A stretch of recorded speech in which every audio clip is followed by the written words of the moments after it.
Bismillahirrahmanirrahim. Assalamualaikum warahmatullahi wabarakatuh. Waalaikumsalam warahmatullahi wabarakatuh. Kita lanjutkan untuk materi hipertensi dan diabetes mellitus pada asuhan keperawatan lansia ya. Izin Bu Santi share screen untuk materi hari ini.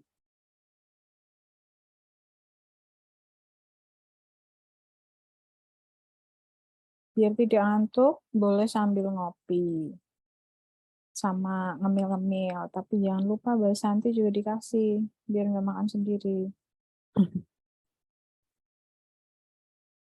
Jamnya jam ngantuk ya. Ini hari ini tidak ke kampus? Tidak, Bu. Oh, kuliahnya masih online semua ya?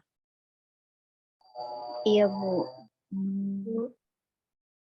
Oke, terus nanti izin share screen ya.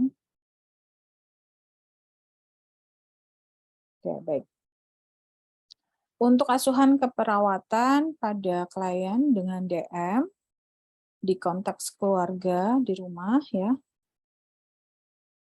Sebentar.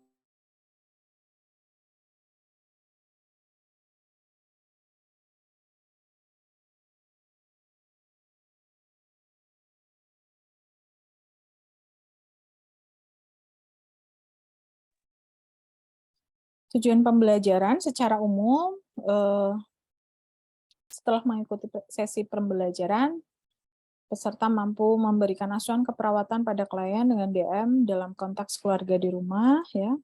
Kemudian tujuan khusus, menggambarkan pengetahuan dasar DM, melakukan tahapan asuhan keperawatan klien dengan DM, kemudian melakukan terapi keperawatan pada klien yang mengalami DM. Pokok bahasan yang pertama adalah pengetahuan dasar DM, tahapan asuhan keperawatan klien dengan DM, terapi perawatan pada klien DM. Oke. Dilihat di sini prevalensi DM ya.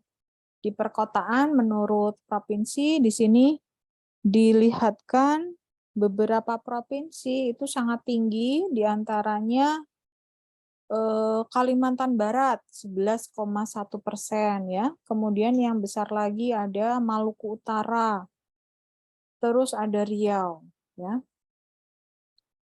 Oke, paling rendah mana? Paling rendah itu ada Papua ya, Papua 1,7, kemudian NTT 1,8.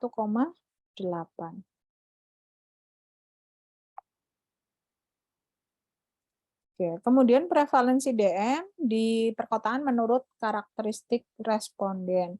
Dari kelompok umur, kita lihat paling tinggi itu berapa persen? Paling tinggi usia lebih dari 75 tahun. Kalau dari jenis kelamin, paling tinggi adalah perempuan. Dari tingkat pendidikan, paling tinggi itu tidak sekolah. Dan pada tingkat pekerjaan, itu yang paling tinggi adalah tidak sekolah dan ibu rumah tangga ternyata tinggi ya. Kemudian prevalensi faktor resiko DM di Indonesia menurut faktor resiko paling tinggi yaitu kurang sayur dan buah. Nah, ini perhatian kita bersama ya. Jadi setiap hari tubuh kita butuh serat dari sayur dan vitamin dari buah. Jadi ini penting. Kemudian pengertian dari DM itu adalah kumpulan gejala akibat peningkatan kadar glukosa darah akibat kekurangan hormon insulin, baik absolut maupun relatif. Jadi kalau orang yang mengalami DM disebut diabetes. Diagnosa DM itu ditegakkan bila keluhan khas kadar gula darah sewaktu lebih dari sama dengan 200 atau gula darah puasa ya lebih dari sama dengan 126. Keluhan tidak khas, gula darah sewaktu kurang dari sama dengan 200 mg per dl atau gula darah puasa kurang lebih dari sama dengan 126 pada 2 kali pemeriksaan dengan waktu yang berbeda. Bila hasil pemeriksaan meragukan, dapat dilakukan pemeriksaan tes toleransi glukosa oral atau TTGO. Nah, TTGO ini adalah kadar glukosa darah 2 jam sesudah pembebanan glukosa oral 75 gram atau 300 kalori. Nah, kalau DM berarti hasilnya lebih dari 200 mg. Tipe DM itu ada 2, tipe 1 dan tipe 2. Tipe 1 itu gangguan metabolik yang ditandai kenaikan glukosa darah akibat kerusakan sel beta pankreas yang menyebabkan produksi insulin itu tidak ada sama sekali. Nah, insulin ini yang membantu pemecahan glukosa. Ya. Kemudian DM tipe 2, penyakit gangguan metabolik yang ditandai kenaikan kadar GD akibat penurunan sekresi insulin oleh sel beta pankreas dan atau fungsi insulin. Ini resistensi insulin. Kemudian diabetes tipe lain, ada penyakit gangguan metabolik yang ditandai kenaikan kadar GD akibat defek genetik fungsi sel beta, defek genetik kerja insulin, penyakit eksokrin pankreas, endokrinopati karena obat atau zat kimia, infeksi sebab imunoglobulin yang jarang, dan sindrom genetik lain yang berkaitan dengan DM. Kemudian DM tipe gestasional ini pada saat hamil ya, kadar gula darah pada usia lebih dari 24 minggu masa kehamilan dan setelah melahirkan kadar gula darahnya normal kembali, artinya hanya pada saat hamil saja. Gejala khas pada DM yaitu poliuria, sering buang air kecil, polidipsi, banyak minum, polifagia, banyak makan, dan berat badan menurun tanpa sebab yang jelas. Banyak makan, banyak minum, tapi kok berat badannya malah turun drastis. Ya. Gejala tidak khas DM antara lain kesemutan, gatal pada daerah kemaluan, keputihan, infeksi yang sulit sembuh, bisul yang hilang timbul, kemudian penglihatan kabur, cepat lelah, mudah mengantuk, kemudian gangguan ereksi, dan lain-lain. Lanjutan, tanda dan gejala DM bervariasi, diantaranya minum lebih banyak, buang air kecil lebih sering, lemas, ataupun berat badan yang menurun. Gejala lanjut adalah penurunan berat badan secara drastis, keletihan, kelemahan, kemudian kesemutan pada tangan dan kaki, kulit kering, perubahan penglihatan, luka sulit sembuh, dan sering muncul infeksi. Itu menurut Brunner and Sudat. Pengobatan yang dilakukan berdasarkan penelitian Framingham, 1 dari 2 orang penderita DM akan mengalami kerusakan pembuluh darah dan peningkatan resiko serangan jantung. Nah, biasanya kalau sudah DM-nya lama, habis itu terkena serangan jantung. Ya. Target pengobatan pada pasien DM adalah kadar HbA1c kurang dari sama dengan 6, kadar glukosa darah puasa kurang dari 110, dan gula darah 2 jam kurang dari 135. Nah, faktor resiko pada DM itu adalah ras atau akne, kemudian umur, riwayat keluarga yang ada DM biasanya menurun, riwayat melahirkan dengan bayi berat badannya itu lebih dari 4.000 gram. Dan riwayat melahirkan bayi dengan berat lahir kurang dari 2.500 gram. Nah, faktor resiko yang dapat dimodifikasi, obesitas umum, obesitas abdominal, ya perutnya buncit, kurang aktivitas, hipertensi, dislipidemia, diet tidak seimbang, riwayat toleransi gula, dan merokok. Nah, kegemukan ini bisa mengakibatkan diabetes ya dengan indeks massa tubuh lebih dari 25 sampai kurang dari 30, kegemukan, obesitas itu lebih dari 30. Faktor resiko obesitas. Nah, ini suatu keadaan yang disebabkan oleh multifaktorial yang terjadi akibat ketidakseimbangan asupan dan penggunaan kalori. Obesitas sentral, akumulasi jaringan lemak yang berlebihan pada daerah abdominal. Kalau laki-laki lebih dari 90 cm, perempuan lebih dari 80. Aktivitas fisik, gerakan tubuh dengan tujuan meningkatkan dan mengeluarkan tenaga dan energi yang biasa dilakukan atau aktivitas sehari-hari sesuai profesi atau pekerjaan. Faktor risiko hipertensi, peningkatan tekanan darah sistemik di atas lebih dari 140 sampai 90. Dislipidemia atau metabolisme lemak yang abnormal, kemudian toleransi glukosa terganggu atau TGT dengan gula darah 2 jam 110 sampai 125 atau TTGO 140 sampai 199. Komplikasi yang bisa terjadi pada diabetes bisa mengalami mata, ginjal, jantung, pembuluh darah kaki dan saraf.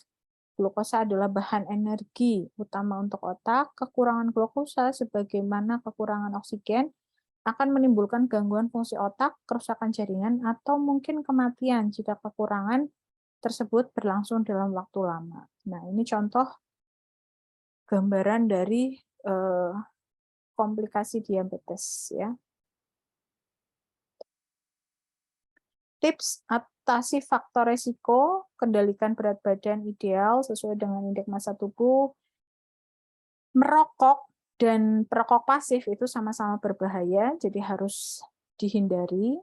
Berhenti minum alkohol dan narkoba, kendalikan gula darah, kemudian merawat gigi, ya, kemudian mengendalikan HB, hipertensi, diet sehat dan gizi seimbang, kemudian aktivitas fisik teratur dan terukur, konsumsi makanan yang alami, ya, kemudian lakukan olahraga.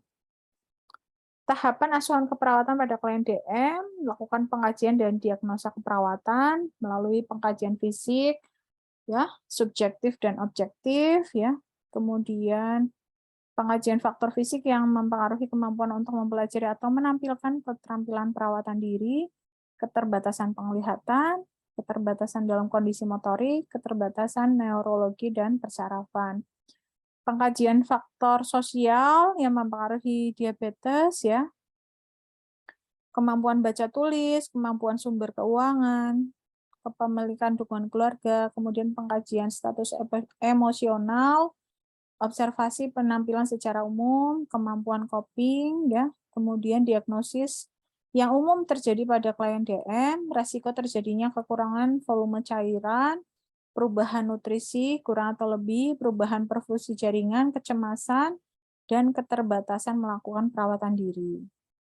Perencanaan pelaksanaan evaluasi pada resiko terjadinya kekurangan volume cairan, mempertahankan keseimbangan pemasukan dan pengeluaran, mempertahankan kelembaban mukosa, mempertahankan turgor, ya, kemudian tanda dehidrasi. Rencana intervensi disesuaikan dengan perencanaan. Kemudian terapi keperawatan pada klien DM, terapi inti keperawatan pada keperawatan DM yaitu diet, ya. Diet itu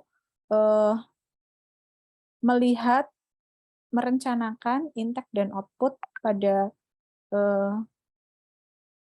lansia yang mengalami DM, kemudian olahraga dan perawatan luka bila ada. Nah, itu asuhan keperawatan pada DM, khususnya pada lansia. Selanjutnya adalah asuhan keperawatan hipertensi. Nah, hipertensi itu dapat diklasifikasikan sebagai tekanan darah persisten, di mana tekanan darah sistoliknya itu di atas 140, diastoliknya di atas 90. Pada lansia, hipertensi itu bila sistoliknya 160 dan diastoliknya 90. Nah, menurut JNC atau Joint National Committee, sebagai tekanan darah itu lebih tinggi dari 140/90 dan diklasifikasikan sesuai dengan derajat keparahannya. Nah, bagaimana seseorang dikatakan hipertensi? Nah, ini di sini ada kategorinya. Hipertensi stadium 1, 2, 3, dan 4. Dilihat dari sistolik dan diastoliknya. Jenis hipertensi ada primer dan sekunder.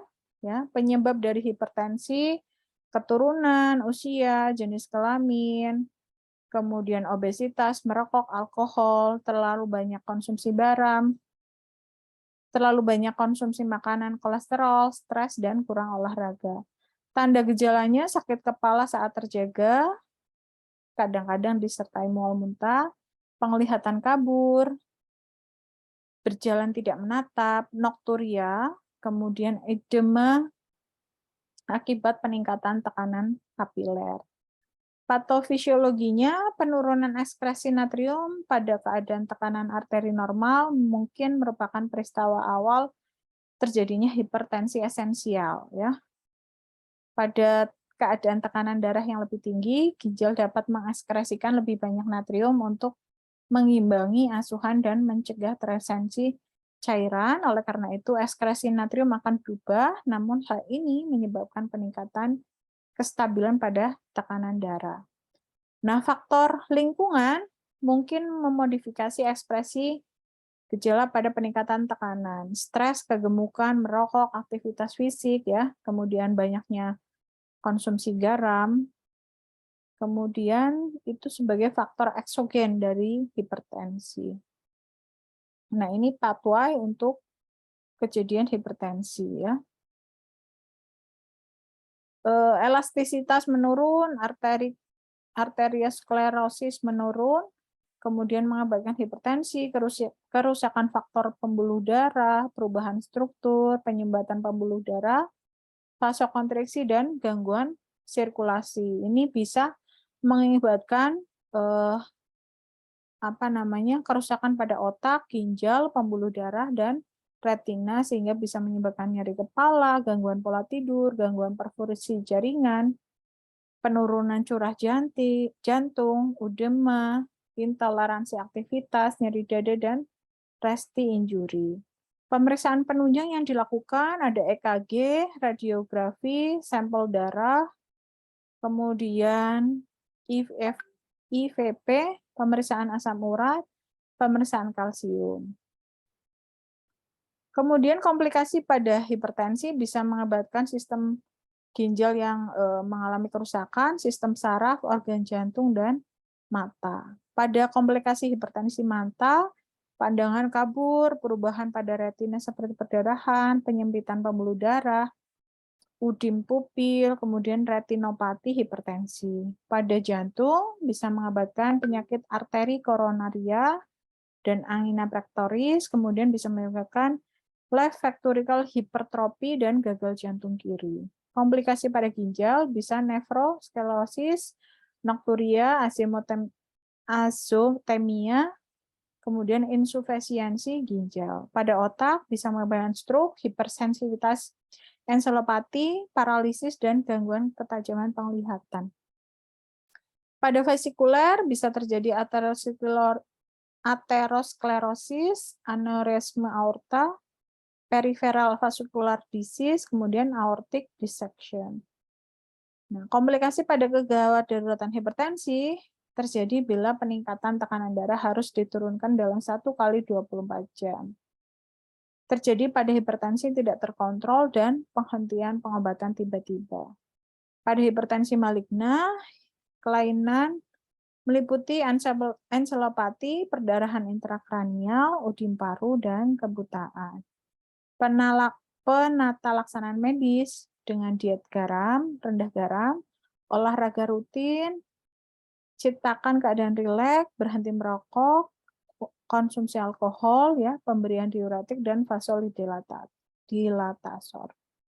Asuhan keperawatan dimulai dari pengkajian, anamnesa identitas klien, aktivitas, sirkulasi, integrasi ego, eliminasi makanan atau cairan, neurosensori, pembelajaran, pernafasan, nyeri, atau ketidaknyamanan. Diagnosanya bisa nyeri akut berhubungan dengan peningkatan tekanan vesikular cerebral, penurunan curah jantung, kemudian intoleransi aktivitas, gangguan istirahat, tidur, dan resiko injury. Intervensinya ini bisa dilihat mengkaji skala nyeri, mengkompres hangat, anjurkan tirah baring, kolaborasi pemberian analgesik. Nah, ini untuk pengukuran skala nyeri bisa melihat dari penggaris skala nyeri ya, dengan dilihat dari ekspresi wajah. Untuk diagnosa kedua, penurunan curah jantung, intervensi kaji TTV, atur posisi, ajarkan teknik relaksasi, dan berikan obat sesuai indikasi. Kalau intervensi aktivitas, kaji respon pasien, tirah baring, bantu pemenuhan aktivitas, jelaskan batasan aktivitas sesuai dengan kondisi. Ya, itu lanjutannya ajarkan metode penghematan energi, motivasi peningkatan aktivitas, dan kolaborasi dokter. Yang keempat, gangguan istirahat tidur, intervensi kaji pola istirahat tidur, beri bantal yang nyaman, beri lingkungan yang nyaman, ajarkan teknik nafas dalam, dan kolaborasi pemberian obat sesuai advis dokter. Yang kelima, resiko injury, intervensi observasi dan minta klien melaporkan tanda penurunan fungsi, libatkan keluarga dalam membantu, ajarkan klien meminimalisasi resiko, dan kolaborasi dengan dokter. Ini daftar referensi yang digunakan. Itu untuk materi hipertensi dan DM pada lansia. Silakan kalau ada hal yang ingin ditanyakan.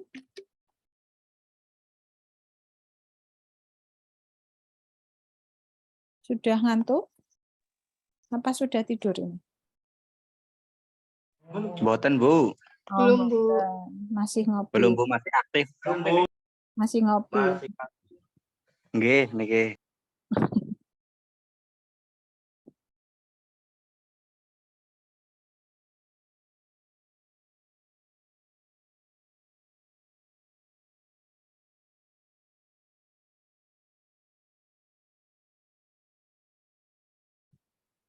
Baik, kalau tidak ada pertanyaan, mungkin Bu Santi cukupkan untuk pertemuan hari ini. Terima kasih waktunya, semoga bermanfaat. Jangan lupa tetap presensi kehadiran di Skalsa. Sudah Bu Santi buka juga presensinya.